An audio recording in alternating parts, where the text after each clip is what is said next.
रविवार की शाम को चमत्कार हुआ जब 2 साल की बच्ची की तबीयत बिगड़ी और उसी फ्लाइट में सफर कर रहे 5 डॉक्टर्स ने वहां पर ही बच्ची का इलाज कर दिया।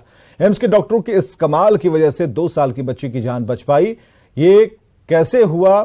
दरअसल रविवार शाम को बेंगलुरु से विस्तारा की यूके 814 फ्लाइट दिल्ली के लिए उड़ी और चलती फ्लाइट में इमरजेंसी कॉल की घोषणा की गई कि 2 साल की बच्ची जो कि सियानोटिक बीमारी से पीड़ित थी वो बेहोश है।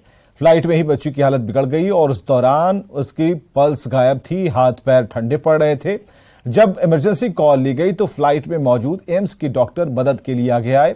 वहां मौजूद डॉक्टर्स ने बच्ची का सीपीआर शुरू किया और उसके पास जो भी संसाधन थे उनके साथ उन्होंने काम करना शुरू किया। फ्लाइट में मौजूद ऑक्सीजन सिलेंडर और मास्क की मदद से बच्ची के लिए ऑक्सीजन सप्लाई की व्यवस्था की गई। मास्क बच्चे के लिए नहीं था तो डॉक्टरों ने उसे अपने हिसाब से काटकर बच्चे के लिए तैयार किया और इस दौरान फ्लाइट में ही बच्ची को आईवी कैनुला दिया गया और डॉक्टर्स ने इमरजेंसी प्रोसेस को स्टार्ट किया। ट्रीटमेंट के दौरान ही मुश्किल और बढ़ गई। बच्ची को कार्डियक अरेस्ट भी आया था और ऐसे में डॉक्टरों ने उसकी जान बचाने के लिए एडी का इस्तेमाल किया। एडी टूल पॉइंट में मिल गया था और इसकी मदद से बच्ची को फिर से रिवाइव किया गया। करीब 45 मिनट तक डॉक्टरों ने बच्ची का ट्रीटमेंट किया और इस दौरान बच्ची की पल्स वापस आई, शरीर फिर से नॉर्मल होने लगा।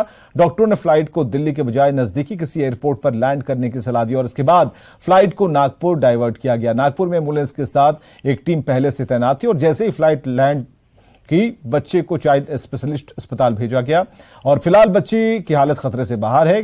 केंद्रीय स्वास्थ्य मंत्री एम्स के डॉक्टरों को इस नेक काम के लिए बधाई दे रहे हैं।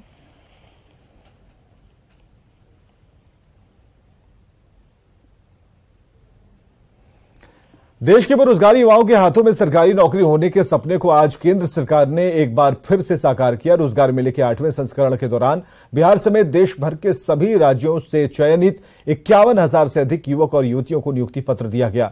इस मौके पर नियुक्ति पत्र पाने वाले युवाओं को संबोधित करते हुए प्रधानमंत्री ने कहा कि उस दौर में आप लोगों को नियुक्ति पत्र मिल रहा है जब देश चौमुखी विकास कर रहा है। पटना के अधिवेशन भवन में आयोजित इस कार्यक्रम में केंद्रीय राज्य मंत्री अश्विनी चौबे ने युवाओं को नियुक्ति पत्र दिया। आज 319 परिवारों में खुशी का बीज जमने वाला है। न केवल 319 बल्कि पूरे देश में 51,000 परिवारों का दीपक जलने वाला है। देशभक्ति भावना तो बचपन से फुर्त से होती है, सब में होती है देशभक्ति भावना। अब आगे देश की सेवा करेंगे इसे कांस्टेबल में। और आइए देखते हैं हेडलाइंस। हेडलाइंस प्रेजेंटेड बाय एक अनोखी खुशबू ब्लैकस्टोन अगरबत्ती। एनडीए गठबंधन का संयोजक बनने से सीएम नीतीश कुमार का इनकार। कहा मुझे कुछ नहीं चाहिए, दूसरे लोग बनाए जाएंगे संयोजक। आपको बराबर कह रहे हैं, वो दूसरे लोगों को बनाया जाएगा, हमारी कोई इच्छा नहीं, तो सबको एकजुट करना चाहते हैं। नीतीश कुमार के एनडीए गठबंधन का संयोजक नहीं बनने के बयान पर बीजेपी सांसद सुशील मोदी का तंज। कहा लालू प्रसाद ने नीतीश कुमार के सपने को चकनाचूर किया।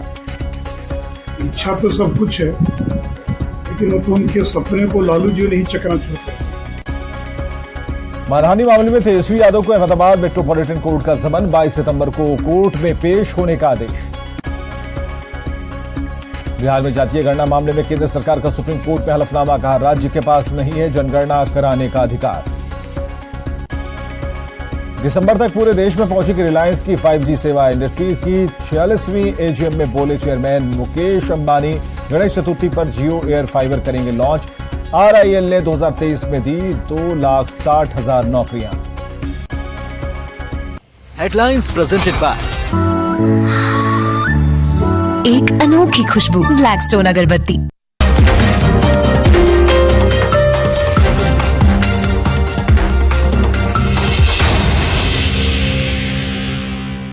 हेडलाइंस प्रेजेंटेड बाय पेट सफा आयुर्वेदिक चूर्ण। पेट सफा तो हर रोग दफा।